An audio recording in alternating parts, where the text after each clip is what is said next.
ये कहानी ममता की है। बचपन से ही घर में ये एहसास दिलाकर पाला गया कि औरतों को बोलने का हक नहीं है। अरे ममता, जरा जल्दी जल्दी हाथ चलाओ। रोज ऑफिस में देर पहुंचता हूँ तुम्हारे कारण। लेकिन आपका सारा खाना पैक और तैयार भी है। अरे जबान जितनी चलाती हो उतना अगर हाथ चलाती ना तो शायद घर को अच्छे से मैनेज कर पाती। क्या मतलब है? क्या नहीं मिला आपको? मोजे मोजे कौन देगा? ममता भागकर पति को मोजे देती है। वो हर किसी का ख्याल रखती, लेकिन उसके घर में रोज का रोना लगा रहता। अरे माँ, आज स्कूल में टीचर ने मुझे फीस के लिए डांटा। माँ, मुझे अच्छा नहीं लगता कि स्कूल में फीस के पैसों के लिए मुझे कोई भी बात सुनाए। अरे पर बेटा, ये तो पापा करते हैं ना, सारा ऑनलाइन। मुझे तो इसकी जानकारी भी नहीं है। हाँ हाँ, बना लो बच्चों के सामने मुझे बुरा। अरे करता तो मैं ही हूँ, माना, लेकिन मुझे कोई सपना थोड़ी ना आएगा कि बच्चों की फीस जमा करनी है। अरे बताओगी तो तुम ही ना। ममता की अब ये आदत में शुमार हो चुका था। वो हमेशा हर बात के लिए खुद को ही दोषी मानती। एक दिन वो पड़ोस की दोस्त से कहती है, समझ नहीं आता यार, मैं इतनी डम कैसे हो सकती हूँ। बात तो सही भी है ना। अब पति बेचारा नौकरी करे, पैसे कमाए, या फिर ये देखे कि बच्चों की फीस का वक्त है। क्या करूँ यार। पता नहीं, मेरे पति तो सारा काम खुद ही करते हैं। वो तो कहते हैं कि तुम थक जाती होगी, सारा दिन घर बाहर बच्चे। तो अच्छा, ऐसे भी पति होते हैं क्या? अरे क्या बात कर रही है? भाई साहब कभी तुझे किसी बात के लिए सुनाते नहीं? किसने कहा नहीं सुनाते? अरे ये पति चीज ही ऐसी होती है कि बिना पत्नी को सुनाए उन्हें चैन की नींद कहाँ आती है। तो तू भी परेशान रहती होगी कि कैसे, क्या, कब भूल गई। अरे वो तो मुझे बस इस बात के लिए ताना देते हैं कि मैं वक्त पर खाना क्यों नहीं खाती, या पार्लर जाकर अपनी साज सज्जा क्यों नहीं करवाती। पड़ोसन बोल ही रही होती है कि ममता के बेटे की आवाज आती है। अरे माँ, क्या हो गया? लग नहीं रहा कि आज आप मुझे पानी भी देगी। अरे कब से खाने के लिए वेट कर रहा हूँ। अरे यार, मैं चलती हूँ। बेटा खाने के लिए वेट कर रहा है, मैंने उसे खाना भी नहीं दिया।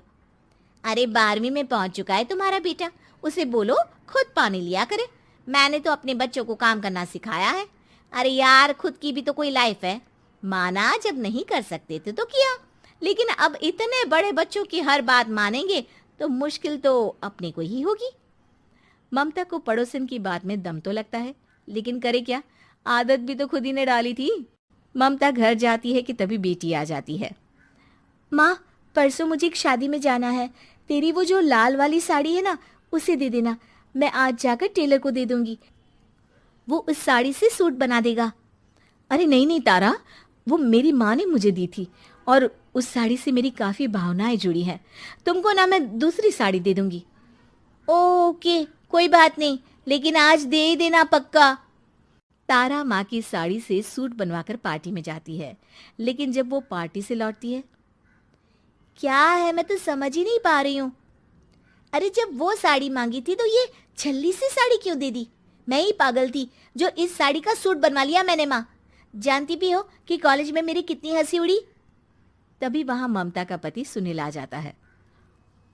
अरे गवार औरत, जब बेटी साड़ी मांग रही थी तो दे देती ना। अरे पापा, इनके तो इमोशंस जुड़े थे उस साड़ी से। ममता इतने सब के बाद भी कुछ नहीं बोलती। मेरी बेटी की बेइज्जती हो गई, मैं बिल्कुल बर्दाश्त नहीं कर सकता ये।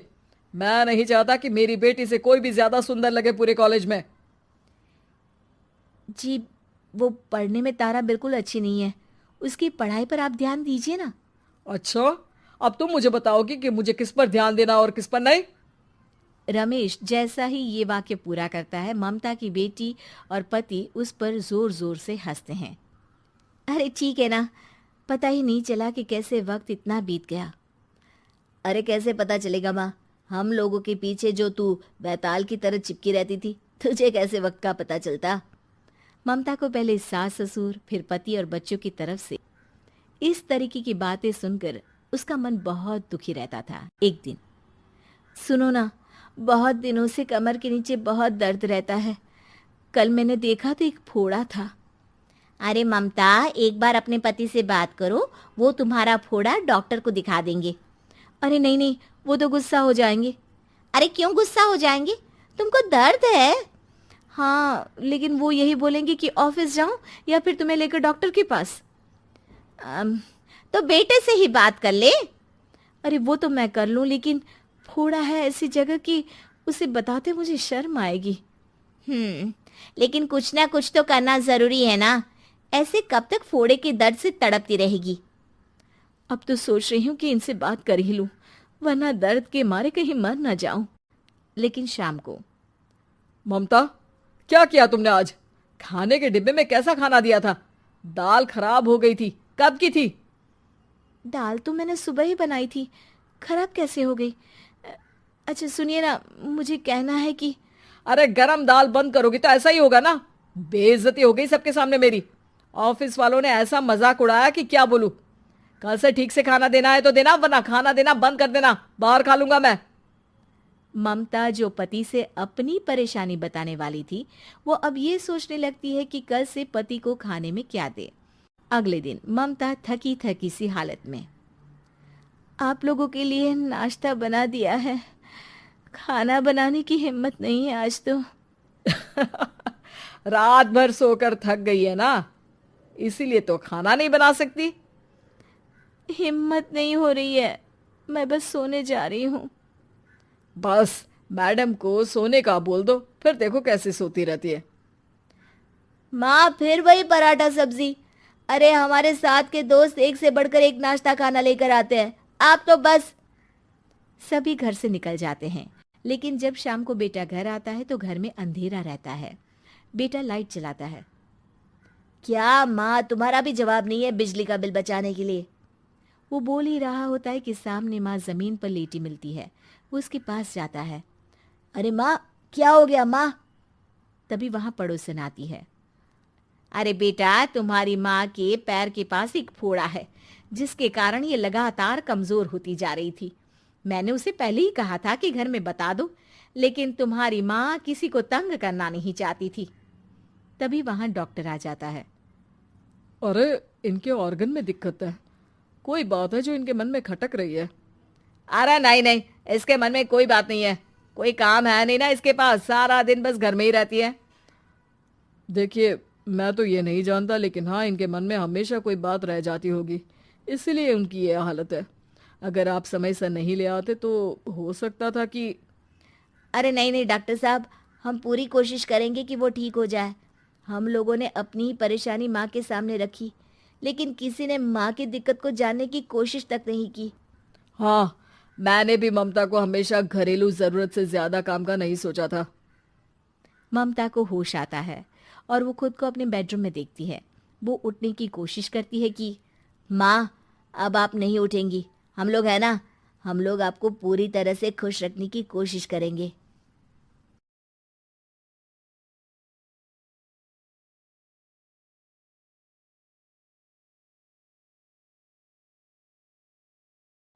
हॉरर कहानियां थी।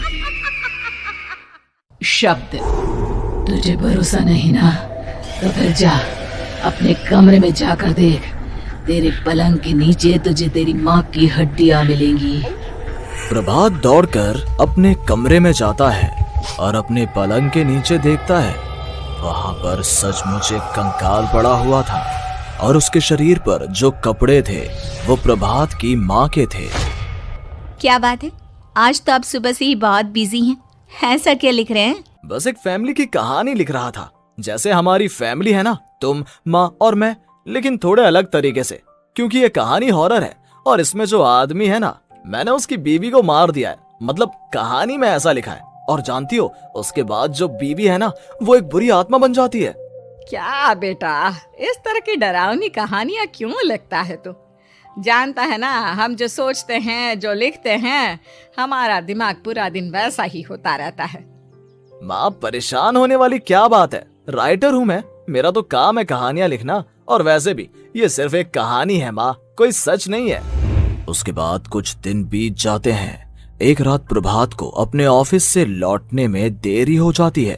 रात के लगभग 12 बजे हुए थे। प्रभात जैसे ही अपने घर पहुंचता है, उसने देखा कि उसकी पत्नी दुर्गा डाइनिंग टेबल पर उसका इंतजार कर रही है। आ गए आप? कब से आपका इंतजार कर रही थी। देखिए ना, खाना भी ठंडा हो गया है। अरे दुर्गा, आज तुमने अपने इतने लंबे लंबे बालों को खोलकर क्यों रखा है? तुम तो हमेशा अपने बाल बांध कर रखती हो। वो क्या है ना प्रभात, जब इंसान अपनी जिंदगी से मुक्त हो जाता है ना, तो उसे दूसरे सारे बंधन खोल देने चाहिए। इसलिए मैंने अपने बालों के बंधन भी खोल दिए। ये तुम किस तरह की बातें कर रही हो? तुम ठीक तो हो? मैं बिल्कुल ठीक हूँ प्रभात। अच्छा चलो खाना खाओ। वो क्या है ना दुर्गा, मुझे भूख नहीं है। ऑफिस में कुछ खा लिया था। कोई बात नहीं, मैं तुम्हारे लिए एप्पल काट देती हूँ, एप्पल खा लो। नहीं दुर्गा, मुझे नहीं खाना है, मेरा मन नहीं है यार। तभी अचानक से दुर्गा अपने हाथ में एक बड़ा सा चाकू लेकर प्रभात पर हमला कर देती है। प्रभात अपने आप को बचाने की कोशिश करता है। आज मैं तुझे नहीं छोड़ूंगी, तुझे अपने साथ लेकर जाऊंगी अपनी दुनिया में। ये क्या बोल रही हो तुम? तुम्हारा दिमाग खराब हो गया है। आखिर तुम हो कौन? दुर्गा अपनी गर्दन टेढ़ी करते हुए बोलती है। मैं दुर्गा हूँ, तुम्हारी पत्नी। ध्यान से देखो मेरी आंखों में। प्रभात बुरी तरह से डर जाता है और घबराहट में वो चाकू अपनी पत्नी के पेट में मार देता है। उसकी पत्नी की वहीं के वहीं मौत हो जाती है और उसकी चीख की आवाज सुनकर उर्मिला दौड़ते हुए बाहर आती है। ये तूने क्या किया प्रभात? तुमने अपनी पत्नी का खून कर दिया। लेकिन तू तो उसे बहुत प्यार करता था बेटा। तूने बहू को क्यों मार डाला? माँ, ये आपकी बहू नहीं थी, इसके अंदर कोई बुरी आत्मा घुसाई थी। मैं नहीं जानता ये सब कैसे हो गया, लेकिन वो मुझ पर हमला कर रही थी, मुझे मारने की कोशिश कर रही थी। माँ, मैंने कुछ नहीं किया। ये तूने क्या कर दिया बेटा? दुर्गा ने मुझे कहा था कि वो तेरी कहानी को उस कैरेक्टर की तरह एक्टिंग करके तुझे डराने की कोशिश करेगी। अरे वो तो तेरे साथ मजाक कर रही थी। हे भगवान, ये क्या हो गया? इसका मतलब दुर्गा। लेकिन माँ, मैंने जो कहानी लिखी थी उसमें भी ऐसा ही हुआ था। उस औरत ने अपने पति के साथ मजाक किया और गलती से उसके पति ने उसके पेट में चाकू मार दिया। मेरी कहानी सच कैसे हो सकती है? माँ, मुझे बहुत डर लग रहा है। अब ये सोच, दुर्गा की लाश का क्या करें हम? अगर गलती से भी ये बात बाहर फैल गई ना, तो तुझे पूरी जिंदगी जेल की सलाखों के पीछे रहना पड़ेगा। एक काम करते हैं माँ, हम घर के पीछे वाले बगीचे में उसकी लाश को दबा देते हैं। अगर कोई पूछेगा तो कह देंगे कि उर्मिला अपने मायके गई और फिर एक दिन हम भी अचानक यहाँ से कहीं दूर चले जाएंगे। कोई नहीं आएगा हमें पूछने, कोई नहीं आएगा माँ, बाद में जो होगा हम देख लेंगे। प्रभात अपनी माँ उर्मिला की मदद से दुर्गा की लाश को अपने घर के बगीचे में गाड़ देता है। कुछ दिन तो ऐसे ही बीत जाते हैं, लेकिन एक दिन अचानक रसोई से आ रही कुछ आवाजें सुनकर प्रभात की नींद खुलती है। प्रभात ने देखा कि वहां पर एक लंबे बालों वाली औरत दूसरी तरफ चेहरा करके खड़ी हुई थी। कौन है? कौन है वहां पर? अरे कौन हो तुम? मैं दुर्गा हूँ प्रभात। क्या हुआ? मुझसे इस तरह के सवाल क्यों कर रहे हो तुम? तुम दुर्गा नहीं हो सकती। दुर्गा तो... प्रभात, मैं तुम्हारी पत्नी हूँ, तुम मुझे कैसे भूल सकते हो? 4 दिन के लिए मायके क्या चली गई? तुम तो मुझे भूल ही गए। अब अगली बार ना मैं कहीं नहीं जाऊंगी। पता चला तुमने तो मुझे पहचानने से ही इनकार कर दिया। नहीं, तुम दुर्गा नहीं हो सकती।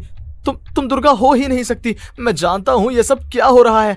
मैंने अपनी कहानी में लिखा था कि उस आदमी की पत्नी की मौत के बाद एक बुरी आत्मा उसका रूप लेकर उसके घर में आ जाती है। तुम वही हो ना?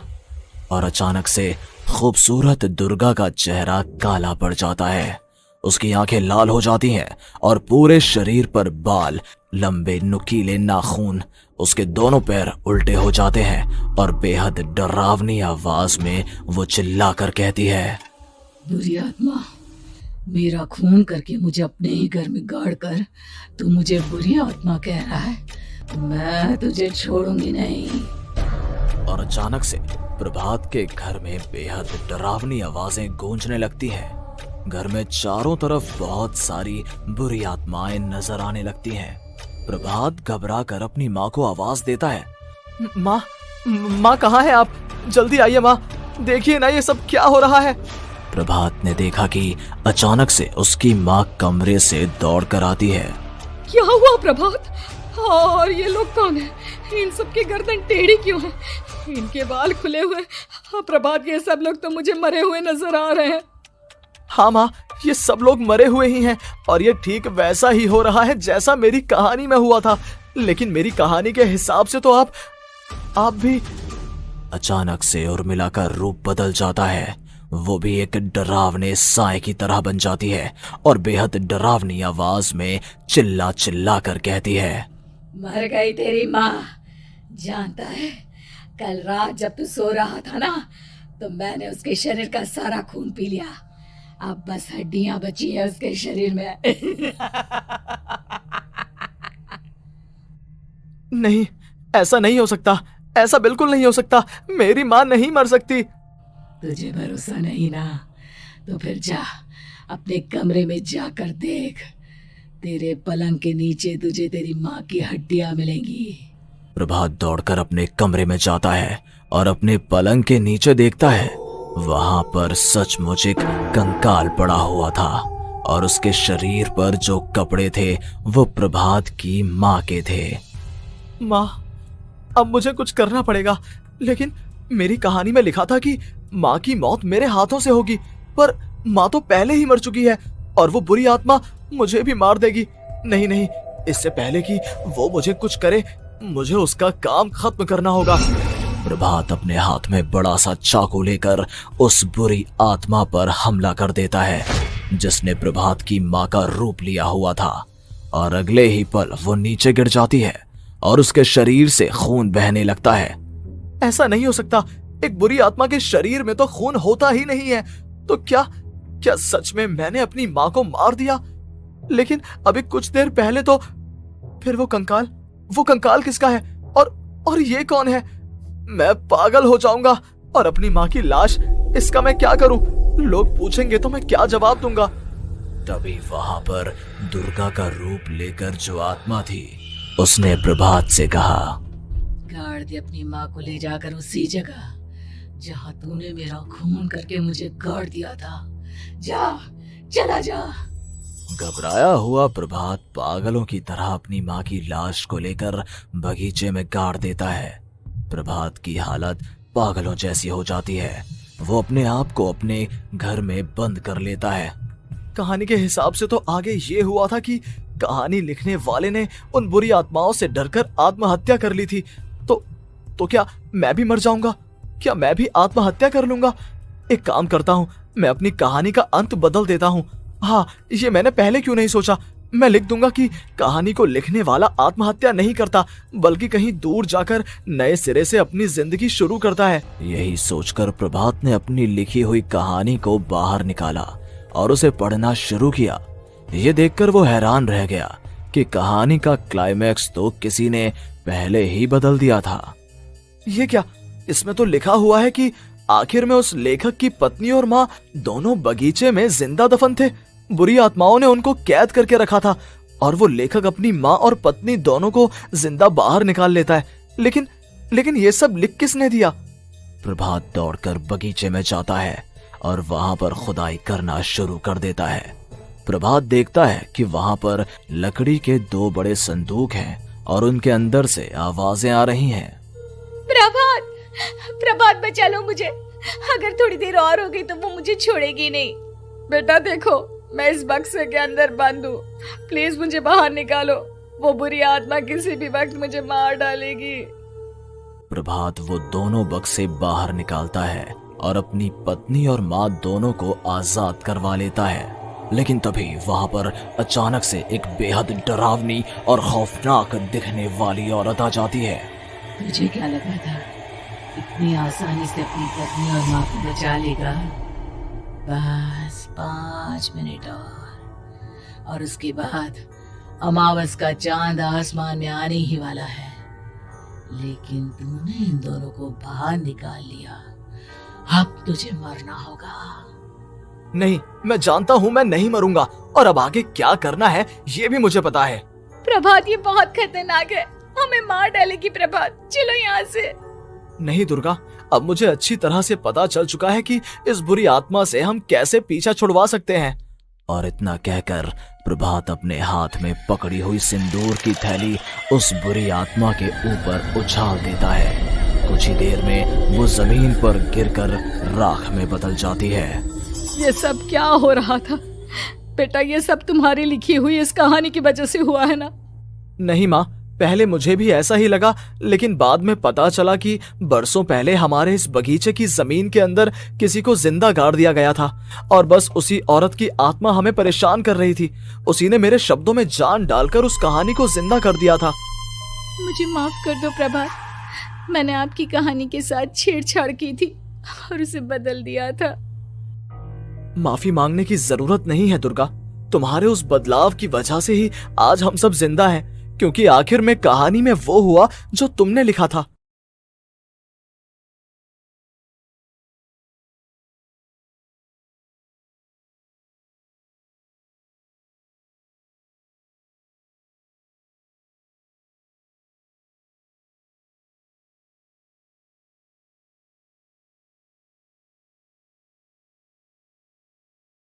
शव यात्रा। अमरपुर नाम के एक गांव में विमल हलवाई अपने 2 छोटे बच्चों और बीवी के साथ रहता है। विमल की पत्नी ज्योति भूत प्रेत जादू टोने में बहुत माना करती थी। इसका बिल्कुल विपरीत विमल इन चीजों को दक्यानुसी माना करता था। रोज की तरह विमल अपने मिठाई की दुकान जाने के लिए निकलने की हड़बड़ी में होता है। मैं निकलता हूँ ज्योति, देरी हो जाएगी, दुकान भी खोलनी है मुझे। अजी ध्यान से, आज अमावस्या है, रास्ते में कोई कपड़ा या कुछ भी गिरा हो तो उसे लांग मत दीजिएगा, बगल से चली जाइएगा। अरे ऐसे तो तुम मुझे पागल ही कर दोगी क्या? हाँ, मैं नीचे देखकर चलूं कि सामने से कोई गाड़ी घोड़ा आकर मेरे ऊपर से चला जाए? दोनों हालत में तो मेरी ही मौत है। अरे क्यों सुबह सुबह इतनी अपसुगनी बातें कह रहे हो जी? मेरे गांव में तो ऐसा आंखों के सामने होता हुआ देखा है मैंने, इसीलिए कहती हूँ, वरना मुझे क्या, पड़ोसी को तो नहीं कहना चाहती मैं, पति हैं आप मेरे, इसलिए बोल रही हूँ। विमल अपनी मिठाई की दुकान चला जाता है। दुकान पर पहले से ही ग्राहकों की लंबी लाइन लगी हुई थी। ये लो, वहाँ ज्योति अमावस्या को लेकर परेशान है और आज तो हमेशा से ज्यादा ही लंबी लाइन लगी पड़ी है। अच्छी खासी बिक्री होगी आज। विमल दुकान खोलता है। एक के बाद एक ग्राहक उसकी दुकान पर मिठाई ले रहे होते हैं। तभी गांव की एक बूढ़ी औरत विमल से कहती है, जिस तेजी से बिक्री हो रही है, कहीं किसी की नजर ना लग जाए, नींबू मिर्ची टांग ले। अरे क्या चाची तुम भी, ये सब नजर बजर कुछ नहीं होता है। कैसे लोग हैं मेरे आसपास। अपनी दुकान से शाम को विमल हंसते कूदते वापस घर आता है। हाँ, आज तो अच्छी खासी बिक्री हुई है। एक महीने में जितनी बिक्री होती है, एक ही दिन में आज उतने पैसे कमा लिए मैंने। ये तो बहुत अच्छा हुआ जी, आज ही घर की नजर उतारी है मैंने, बिक्री तो अच्छी होनी ही थी। अच्छा, तुम खाना लगा दो, सारा माल बिक चुका है। मुझे शहर जाना होगा, कुछ चीजों की जरूरत पड़ेगी। रात भर मिठाई बनाऊंगा, तब जाकर कल सुबह दुकान खोल पाऊंगा। खाना खाकर विमल शहर जाने के लिए निकल पड़ता है। सुनिए जी, ध्यान से जाइएगा, चौरस्ते पर किसी जादू टोने की चीज पर पैर मत रख दीजिएगा। हे भगवान, हद हो गई ज्योति, ये तो मैं जा रहा हूं। विमल गुस्से से शहर जाने निकल पड़ता है। रात का काला घना अंधेरा, चांद की एक भी किरण ना होने के कारण अंधेरे में कुछ भी देख पाना मुश्किल था। जंगल के बीच के एक अधकच्चे रास्ते से विमल जा रहा होता है। चारों तरफ गुफ अंधेरा और सन्नाटा सुनाई दे रहा था, और सुनाई दे रही थी विमल के पैर के नीचे आ रहे सूखे पत्तों की आवाजें। तभी अचानक दूर से उसे कुछ आवाजें सुनाई देती है। अरे, ये इतनी रात को जंगल के रास्ते कौन जा रहा है? शायद कोई टोली होगी। राम नाम सत्य है, राम नाम सत्य है। राम नाम सत्य है, राम नाम सत्य है। धीरे धीरे आवाज कुछ कुछ सुनाई पड़ती है। आवाज धीरे धीरे और नजदीक आती सी लगती है। विमल देखता है कि उसके सामने से सजी धजी सफेद कपड़े में लिपटी एक अर्थी निकल रही है, जिसके साथ 5 लोग ही थे। 4 आदमियों ने उसे कंधा दिया हुआ था। एक मटका लिए आगे आगे बढ़ रहा था। विमल के बिल्कुल सामने आकर अर्थी रुक जाती है। उसमें से एक आदमी विमल से कहता है, अरे भाई, जरा अर्थी को कंधा लगाना, मैं बहुत थक गया हूँ, बड़ी मेहरबानी होगी। हाँ भाई, कंधा तो मैं लगा दूं, पर रात को 12 बजे ये शव यात्रा, इस समय कौन अर्थी ले जाता है? तभी विमल को ऐसा लगता है कि शव में से आवाज आई। ये आवाज। मजबूरी है भाई, आप कंधा दीजिए, मैं रास्ते में सब बताता हूँ आपको। विमल अर्थी को कंधा दिए चल रहा होता है कि उसे ऐसा लगता है कि हाथ में मटका लिए जो आदमी शव के आगे चल रहा है उसके पैर उल्टे हैं। क्या हुआ भाई, हकला क्यों रहे हो? वो आपके साथी के पैर उल्टे। विमल अपनी बात पूरी भी नहीं कर पाता कि वो देखता है कि उस आदमी के पैर तो सीधे ही हैं। अरे नहीं, कुछ नहीं, मुझे शायद वहम हुआ होगा। धीरे धीरे सब आगे बढ़ रहे होते हैं। तब विमल को अचानक लगता है मटके में से एक हाथ बाहर आ रहा है। विमल घबरा जाता है। इसके पहले वो कुछ बोल पाता, कल्लू कहता है, मेरा नाम कल्लू है। हम 6 दोस्त थे, जिसमें से एक को तो तुम सोया हुआ देख रहे हो। इतनी पक्की दोस्ती थी कि जैसे हम सब सगे भाई हैं, पर किस्मत का कोई क्या कर सकता है। आज से 4 साल पहले एक नदी में हम सब नहाने गए थे, जिसमें डूबकर राजेश की मौत हो गई। किसी मजबूरी के कारण हमें उसकी अर्थी को रात को ही शमशान घाट ले जाना पड़ा। हम 5 उसे ले जा रहे थे। 4 साल पहले आप 5 में मैं कुछ समझा नहीं। मंकू अपनी गर्दन पीछे घुमाकर अपनी आंखें बड़ी बड़ी कर विमल से कहता है, अरे भाई, पूरी कहानी खत्म होने दो, फिर बीच में बोल लेना, ठीक है? तभी रास्ते में एक हादसे में अपने दोस्त के साथ हम सभी मर गए। वो सामने देखो, हमारा दोस्त। विमल सामने देखता है। उसे दिखता है कि एक ऐसा आदमी जिसका शरीर कई जन्मों से पानी के अंदर रहने के कारण सफेद पड़ गया है, उसकी आंखें बाहर की ओर निकली हुई थी। फिर ये अर्थी किसकी है? अर्थी के साथ के लोग अर्थी को नीचे रखते हुए एक साथ विमल की ओर देखते हुए कहते हैं, तुम खुद ही देख लो। विमल शव पर से सफेद कपड़ा हटाता है। शव की जगह खुद को ही देखकर विमल के होश उड़ जाते हैं। वो शव विमल की ही थी। पलक झपकते ही विमल उस अर्थी की जगह पर होता है। 6 के 6 दोस्त उसी तरह अर्थी को उठाकर चलने लग जाते हैं। राम नाम सत्य है। राम नाम सत्य है। राम नाम सत्य है।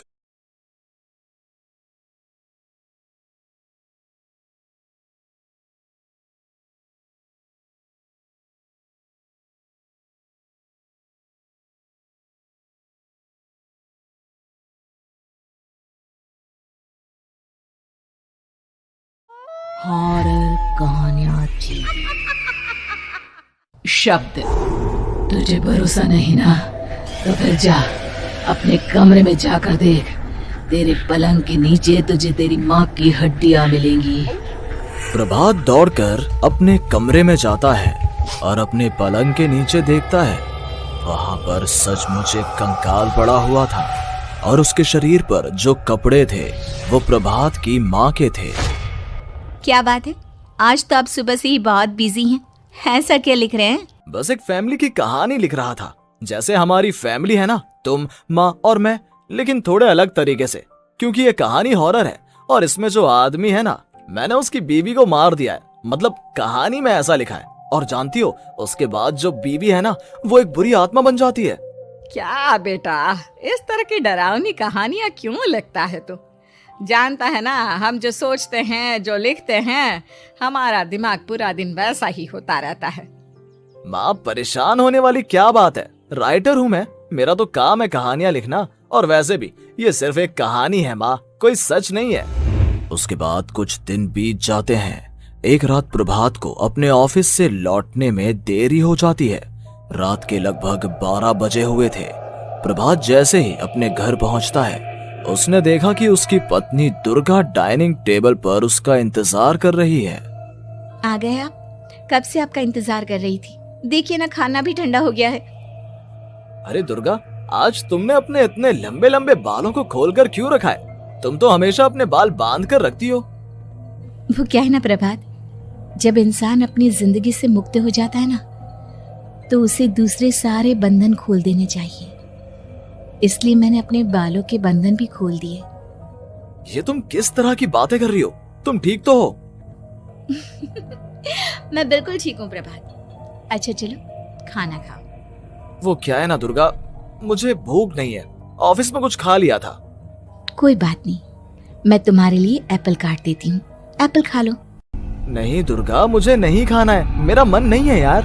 तभी अचानक से दुर्गा अपने हाथ में एक बड़ा सा चाकू लेकर प्रभात पर हमला कर देती है। प्रभात अपने आप को बचाने की कोशिश करता है।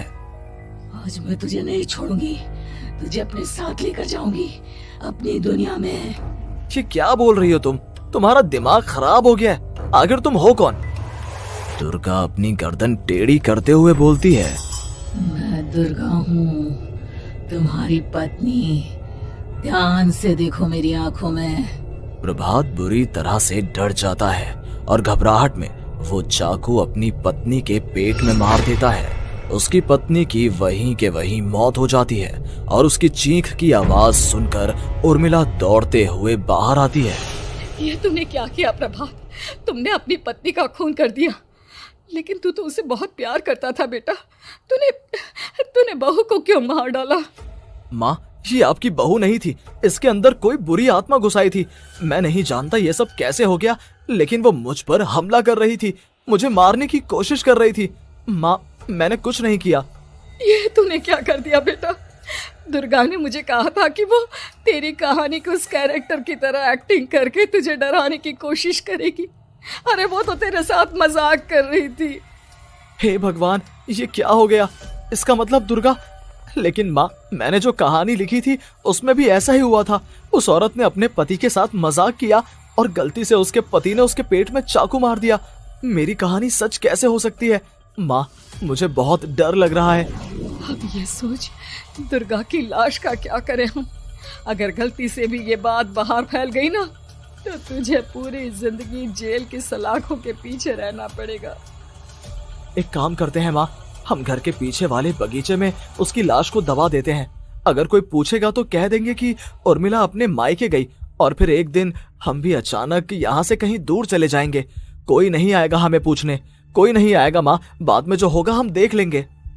प्रभात अपनी माँ उर्मिला की मदद से दुर्गा की लाश को अपने घर के बगीचे में गाड़ देता है। कुछ दिन तो ऐसे ही बीत जाते हैं, लेकिन एक दिन अचानक रसोई से आ रही कुछ आवाजें सुनकर प्रभात की नींद खुलती है। प्रभात ने देखा कि वहां पर एक लंबे बालों वाली औरत दूसरी तरफ चेहरा करके खड़ी हुई थी। कौन है? कौन है वहां पर? अरे कौन हो तुम? मैं दुर्गा हूँ प्रभात। क्या हुआ? मुझसे इस तरह के सवाल क्यों कर रहे हो तुम? तुम दुर्गा नहीं हो सकती। दुर्गा तो... प्रभात, मैं तुम्हारी पत्नी हूँ, तुम मुझे कैसे भूल सकते हो? 4 दिन के लिए मायके क्या चली गई? तुम तो मुझे भूल ही गए। अब अगली बार ना मैं कहीं नहीं जाऊंगी। पता चला तुमने तो मुझे पहचानने से ही इनकार कर दिया। नहीं, तुम दुर्गा नहीं हो सकती। तुम दुर्गा हो ही नहीं सकती। मैं जानता हूँ ये सब क्या हो रहा है। मैंने अपनी कहानी में लिखा था कि उस आदमी की पत्नी की मौत के बाद एक बुरी आत्मा उसका रूप लेकर उसके घर में आ जाती है। तुम वही हो ना? और अचानक से खूबसूरत दुर्गा का चेहरा काला पड़ जाता है। उसकी आंखें लाल हो जाती हैं और पूरे शरीर पर बाल, लंबे नुकीले नाखून, उसके दोनों पैर उल्टे हो जाते हैं और बेहद डरावनी आवाज में वो चिल्लाकर कहती है, बुरी आत्मा, मेरा खून करके मुझे अपने ही घर में गाड़ कर तू मुझे बुरी आत्मा कह रहा है। मैं तुझे छोड़ूंगी नहीं। और अचानक से प्रभात के घर में बेहद डरावनी आवाजें गूंजने लगती हैं। घर में चारों तरफ बहुत सारी बुरी आत्माएं नजर आने लगती हैं। प्रभात घबरा कर अपनी माँ को आवाज देता है, माँ कहाँ है आप? जल्दी आइए माँ, देखिए ना ये सब क्या हो रहा है। प्रभात ने देखा कि अचानक से उसकी माँ कमरे से दौड़ कर आती है। क्या हुआ प्रभात? और ये लोग कौन है? इन सब की गर्दन टेढ़ी क्यों है? इनके बाल खुले हुए। हाँ प्रभात, ये सब लोग तो मुझे मरे हुए नजर आ रहे हैं। हाँ माँ, ये सब लोग मरे हुए ही हैं और ये ठीक वैसा ही हो रहा है जैसा मेरी कहानी में हुआ था। लेकिन मेरी कहानी के हिसाब से तो आप भी। अचानक से उर्मिला का रूप बदल जाता है। वो भी एक डरावने साए की तरह बन जाती है और बेहद डरावनी आवाज में चिल्ला चिल्ला कर कहती है, मर गई तेरी माँ। जानता है, कल रात जब तू सो रहा था ना, तो मैंने उसके शरीर का सारा खून पी लिया। अब बस हड्डियां बची है उसके शरीर में। नहीं, ऐसा नहीं हो सकता, ऐसा बिल्कुल नहीं हो सकता। मेरी माँ नहीं मर सकती। तुझे भरोसा नहीं ना, तो फिर जा अपने कमरे में जाकर देख। तेरे पलंग के नीचे तुझे तेरी माँ की हड्डियां मिलेंगी। प्रभात दौड़कर अपने कमरे में जाता है और अपने पलंग के नीचे देखता है। वहां पर सचमुच एक कंकाल पड़ा हुआ था और उसके शरीर पर जो कपड़े थे वो प्रभात की माँ के थे। माँ, अब मुझे कुछ करना पड़ेगा। लेकिन मेरी कहानी में लिखा था कि माँ की मौत मेरे हाथों से होगी, पर माँ तो पहले ही मर चुकी है और वो बुरी आत्मा मुझे भी मार देगी। नहीं नहीं, इससे पहले कि वो मुझे कुछ करे, मुझे उसका काम खत्म करना होगा। प्रभात अपने हाथ में बड़ा सा चाकू लेकर उस बुरी आत्मा पर हमला कर देता है जिसने प्रभात की माँ का रूप लिया हुआ था, और अगले ही पल वो नीचे गिर जाती है और उसके शरीर से खून बहने लगता है। ऐसा नहीं हो सकता, एक बुरी आत्मा के शरीर में तो खून होता ही नहीं है। तो क्या सच में मैंने अपनी माँ को मार दिया? लेकिन अभी कुछ देर पहले तो फिर वो कंकाल किसका है? और ये कौन है? मैं पागल हो जाऊंगा। और अपनी माँ की लाश, इसका मैं क्या करूं? लोग पूछेंगे तो मैं क्या जवाब दूंगा? तभी वहां पर दुर्गा का रूप लेकर जो आत्मा थी उसने प्रभात से कहा, गाड़ दे अपनी माँ को ले जाकर उसी जगह जहाँ तूने मेरा खून करके मुझे गाड़ दिया था।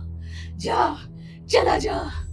घबराया हुआ प्रभात पागलों की तरह अपनी माँ की लाश को लेकर बगीचे में गाड़ देता है।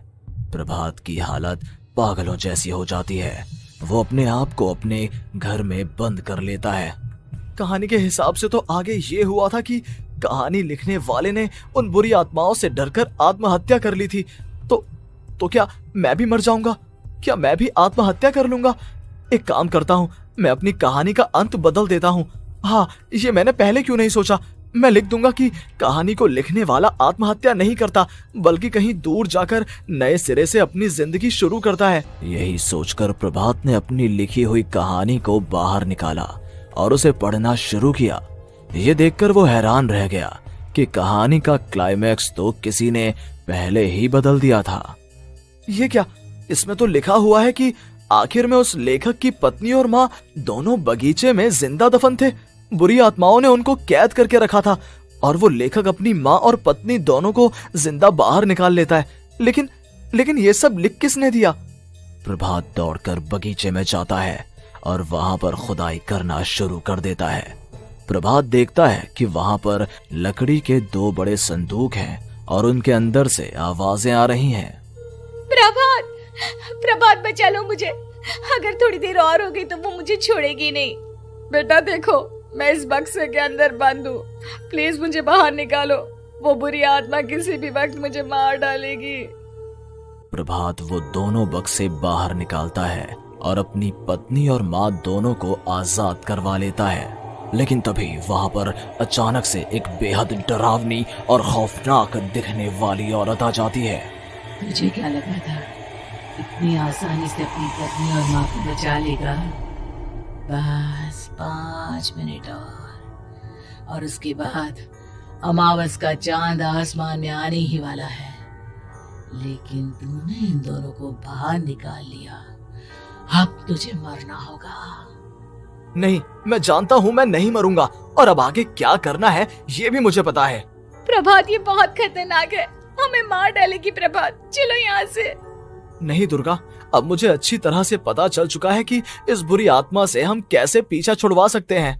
और इतना कहकर प्रभात अपने हाथ में पकड़ी हुई सिंदूर की थैली उस बुरी आत्मा के ऊपर उछाल देता है। कुछ ही देर में वो जमीन पर गिरकर राख में बदल जाती है। ये सब क्या हो रहा था बेटा? ये सब तुम्हारी लिखी हुई इस कहानी की वजह से हुआ है ना? नहीं माँ, पहले मुझे भी ऐसा ही लगा, लेकिन बाद में पता चला कि बरसों पहले हमारे इस बगीचे की जमीन के अंदर किसी को जिंदा गाड़ दिया गया था, और बस उसी औरत की आत्मा हमें परेशान कर रही थी। उसी ने मेरे शब्दों में जान डालकर उस कहानी को जिंदा कर दिया था। मुझे माफ कर दो प्रभात, मैंने आपकी कहानी के साथ छेड़छाड़ की थी और उसे बदल दिया था। माफी मांगने की जरूरत नहीं है दुर्गा, तुम्हारे उस बदलाव की वजह से ही आज हम सब जिंदा हैं, क्योंकि आखिर में कहानी में वो हुआ जो तुमने लिखा था।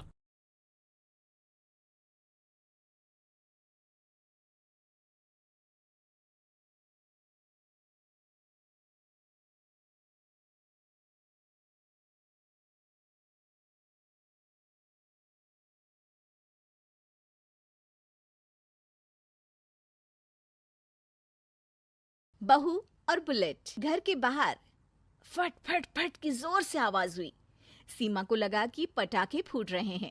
वो डर के मारे घर से बाहर निकली। देखा तो सामने योगेश यानी कि पतिदेव एक बुलेट बाइक पर बैठे हैं। अरे डर गई क्या? बाइक लेकर आया हूँ तुम्हें घुमाने के लिए। सच में? मुझे लगा पटाखे फूट रहे हैं। अरे पटाखे भी फूटेंगे और मिठाई भी बटेगी, माँ को तो बुलाओ। माँ भी बाहर आ जाती है। अरे योगेश बेटा, इतनी जल्दी आ गया? और ये गाड़ी किसकी है? साहब की है? हाँ माँ, तुम्हारा बेटा साहब से कम है क्या? मेरी ही है। अरे बेटा, इतनी बड़ी गाड़ी ले ली, इससे तो तू घोड़ा ही ले लेता, महंगी पड़ी होगी ना? माँ महंगी सस्ती छोड़ो और मिठाई लाया हूँ, गांव में बंटवा दो। अरे बंटवा क्यों दो, पीछे बैठो, गांव में बांट कर आते हैं। सब खुश थे। योगेश गांव के बाहर एक कोयले की खदान में मजदूरी करता था। मेहनत और अकल से उसने वहां ठेकेदारी का काम सीख लिया और सूझबूझ से ठीक ठाक पैसा बनाने लगा। गांव में बात फैल गई कि योगेश के घर धमाका गाड़ी आई है। ऐसी गाड़ी पहले कभी किसी ने गांव में तो देखी नहीं थी। योगेश और माँ गाड़ी से वापस घर आ जाते हैं। बेटा, बाबूजी ऊपर से देख रहे होंगे और आशीर्वाद भी दे रहे होंगे तुझे। वो होते तो उनको भी घुमाता माँ। पूरे गांव में नाच नाच के मिठाई बांटने जाते। जैसे मैंने नाच नाच के बांटी थी जब वो अपने लिए एक साइकिल लेकर आए थे। बस बस, बाबूजी 2 बात भी सुनाते कि फटफट वाली फटफटी ले आया। सीमा आगे कहती है, अपने लिए तो ये गाड़ी ले आए और मेरे लिए? अरे ये गाड़ी तुम्हारे लिए ही तो है। पक्का मेरे लिए है? अरे पक्का तुम्हारे लिए है। अगली सुबह जब योगेश सो रहा होता है तो उसे बाहर से गाड़ी की आवाज आती है। वो घबरा कर चिल्लाता है, चोर चोर, मेरी गाड़ी ले जा रहा है, चोर चोर। माँ भी जागती है और योगेश के साथ दरवाजे की तरफ भागती है। जैसे ही दोनों बाहर निकलते हैं तो देखते हैं कि सीमा गाड़ी चला रही है। अरे बहू, नाक कटवाओगी क्या? ये क्या कर रही हो? अरे गिर जाओगी, ये क्या कर रही हो तुम?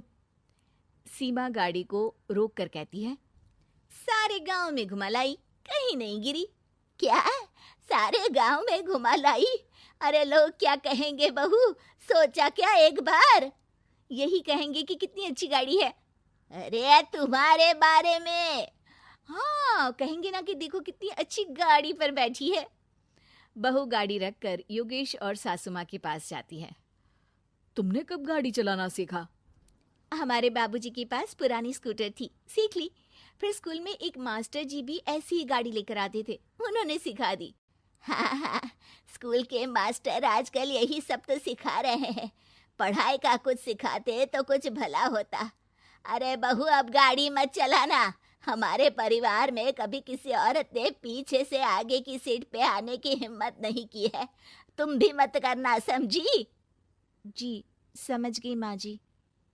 सीमा सास की बात सुनकर चुपचाप रसोई में जाकर उदास होकर खाना पकाने लगती है।